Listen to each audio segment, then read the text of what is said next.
Just want to touch on the psychology of driving, basically a bit of an introduction into that.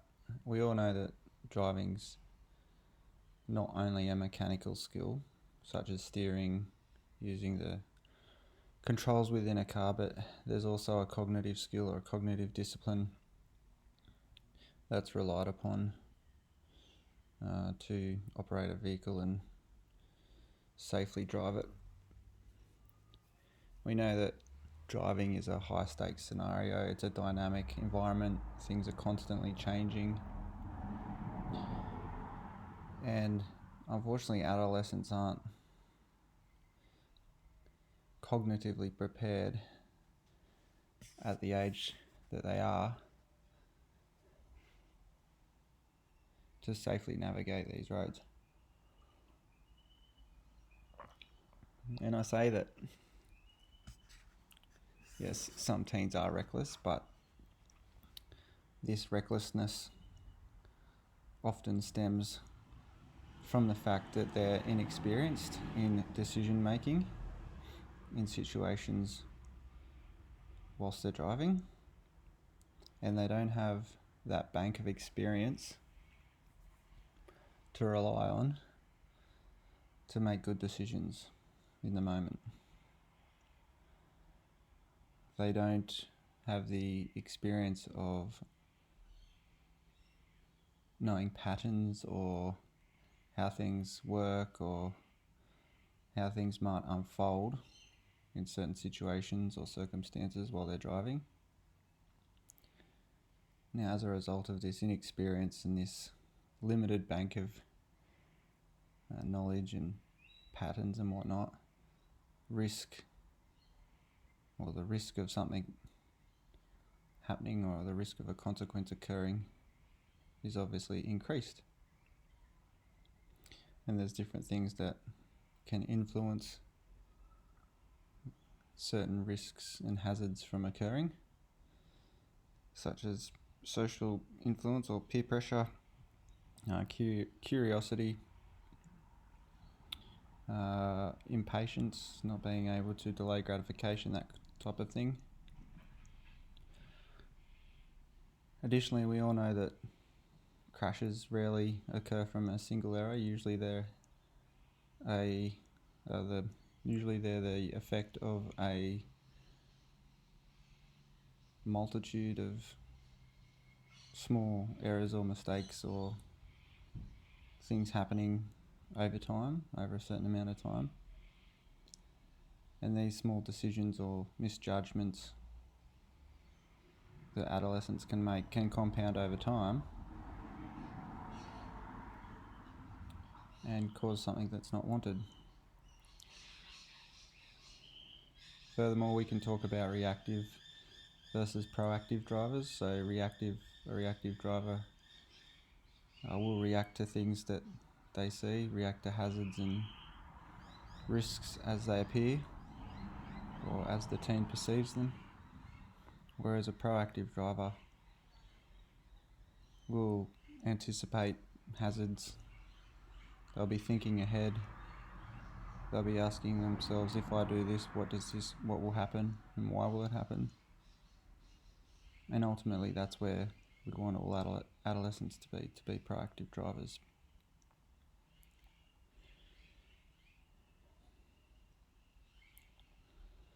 Now, like I said before, driving isn't just a mechanical skill, it's also there's also a cognitive part of it.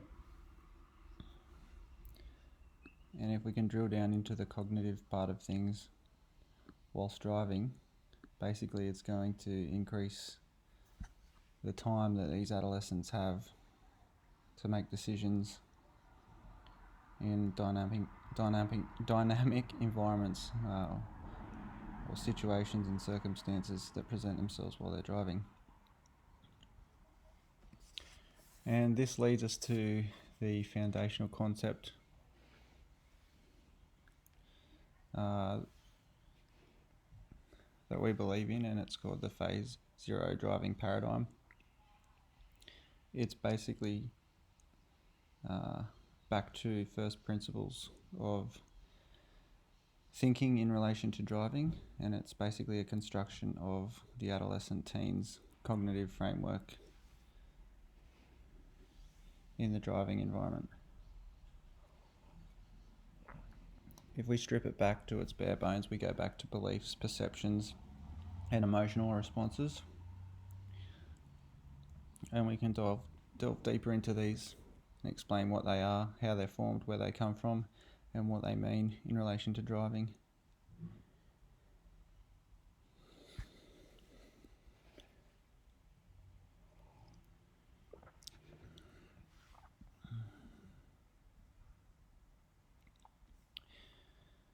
Additionally, in doing this, it can help with anxiety, fear, and reactive habits that may or may not be present already as the adolescent moves through their driving career or their driving journey. So it's like a restructuring of the belief systems in relation to driving and how they see things.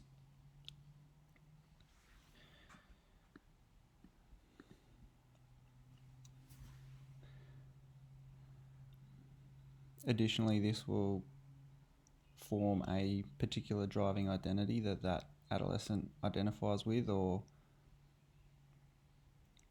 wants to be.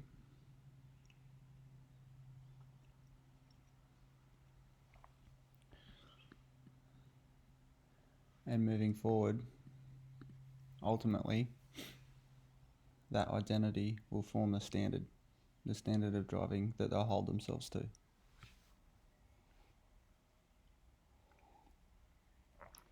And this is completely intentional. It's all mapped out. We know how to get there. We know how to close the gap between where they are now and where they need to be. This makes driving safer. It increases time for decision making. It changes the teen from a reactive driver to a proactive driver.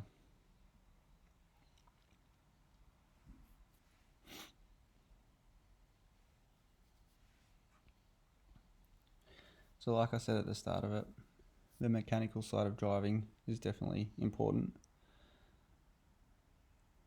As such, driving lessons, things like that, getting your hours up, super important.